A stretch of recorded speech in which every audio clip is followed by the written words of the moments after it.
Alors Yaniv, c'est un homme qui souffre de maux inexplicables.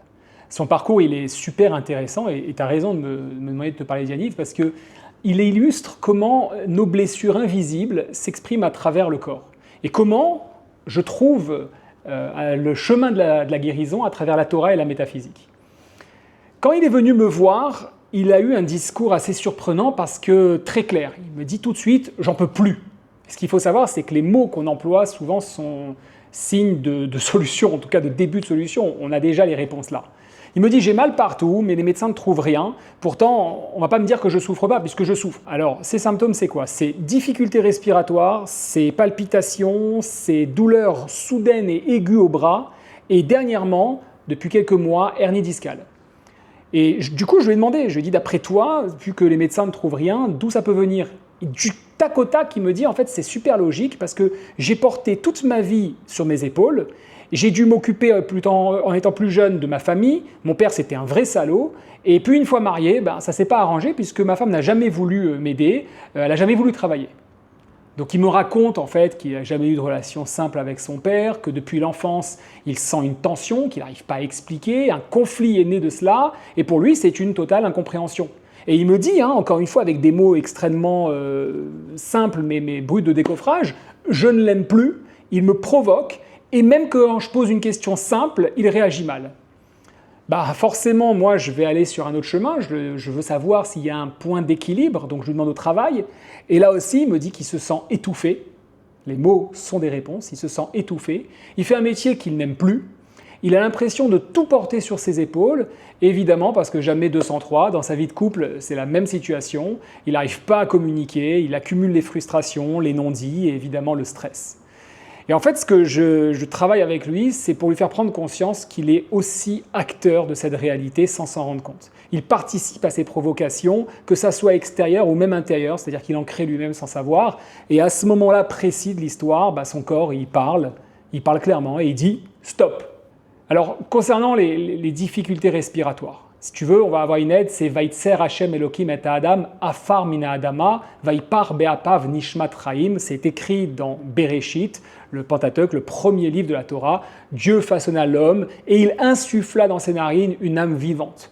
Le souffle, c'est la Neshama, c'est comme ça. Et ça, c'est le mot en hébreu. Et la Neshama, c'est notre lien avec le divin.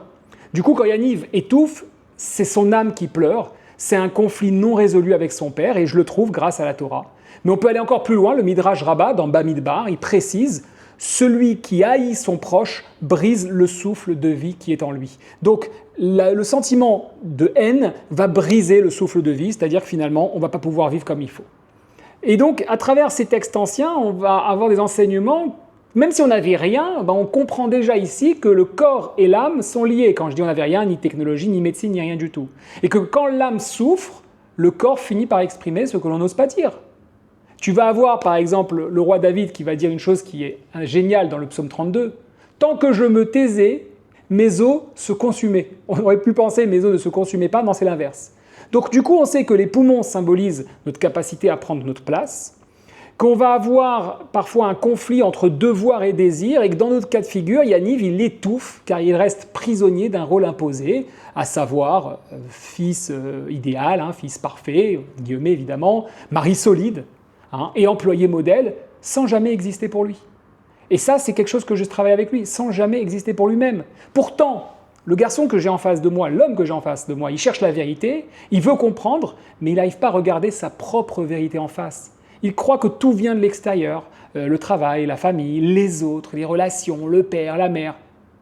Mais quand on connaît la phrase de la Torah qui dit « Narpesa derachenu venarkora venashuva d'Hachem » sondez vos voies intérieures, examinez-les et venez vers le chemin de Yud, Ke, Vav, Ke. Hachem, c'est le nom de l'Éternel qui nous invite à entendre, voir, ressentir et parler. Et bien là, on comprend beaucoup mieux les choses. Et dans la tradition, on va appeler ça le Cheshbon Nefesh, l'examen de conscience, que je préfère vraiment littéralement expliquer la facture de l'âme. Parce qu'il faut se poser les vraies questions. Qu'est-ce que je ressens? Qu'est-ce que j'ai jamais osé dire? Qu'est-ce que je porte sur mes épaules qui ne m'appartient pas? Il faut avoir du courage pour aller chercher ces réponses-là. Et le corps, au quotidien de notre vie, va nous donner des indices. Sa hernie discale, par exemple. Vayotse perach Vayatset tzis vaigmol shkedim. Le bâton d'Aaron, dans Bamidbar, c'est écrit ça. Le bâton d'Aaron, il fleurit, Aaron c'est le frère de Moïse, de Moshe, il fleurit produisant des amandes. Le bois, il représente le leader, qui doit porter sa mission sans se briser. Mais le bois, en même temps, si on met un coup d'ongle, on va laisser une trace. C'est-à-dire, c'est pas du fer. Il ne faut pas être extrêmement froid, glacé. Non, il faut être chaleureux. Il faut être capable de ne pas se briser, mais voilà. Sans être déchiré entre colère et loyauté envers son père, ce qui est le cas de Yaniv, qui incarne finalement le conflit qui est décrit dans le Zohar. Les non-dits creusent des failles dans l'être. Donc la hernie, elle révèle un excès de responsabilité et une peur de l'effondrement. La douleur dans le bras, c'est souvent le signe que l'on porte trop de choses, que l'on veut tout contrôler, tout gérer seul, sans demander de l'aide. Et la hernie, pour finir, c'est le poids du passé, le refus de lâcher prise, la peur de s'effondrer si l'on ne tient pas tout en main. Et Yaniv croit qu'il peut tout porter lui-même. Yaniv, il cherchait des réponses, ok, mais la Torah, elle nous donne aussi un enseignement. Sans voir que ces mots en fait étaient un cri de l'âme, comme le dit le roi Salomon, Refaeni Hashem ve'erafe oshieni ve'ivashea. Guéris-moi, Seigneur. C'est quoi? C'est qui le Seigneur? Encore une fois, Yud, Ke, Vav, Ke, les lettres, les 4 lettres, par la manière de je vais entendre, guéris-moi par ce que j'entends, ce que je vois, ce que je sens, ce que je dis, et je serai guéri, si je suis capable. La guérison, elle commence quand on ose écouter son corps et transformer ses blessures en force. C'est pas facile. C'est pas donné à qui que ce soit, c'est vraiment un travail. Pour moi qui en ai conscience, c'est difficile. Donc, il faut savoir qu'il existe toujours un chemin, parfois caché sous les mots qu'on n'a jamais prononcés, ou qu'on prononce sans s'en rendre compte, mais ils sont là. Parfois, il faut accepter de ne pas tout porter, de demander de l'aide, de partager ses émotions, de se libérer du passé. Et Yaniv va commencer ce chemin. On le fait ensemble, j'en suis très heureux. Il a accepté de regarder à l'intérieur, de sonder, de parler, d'écouter son corps, de se réconcilier avec lui-même. C'est pas facile, mais c'est possible.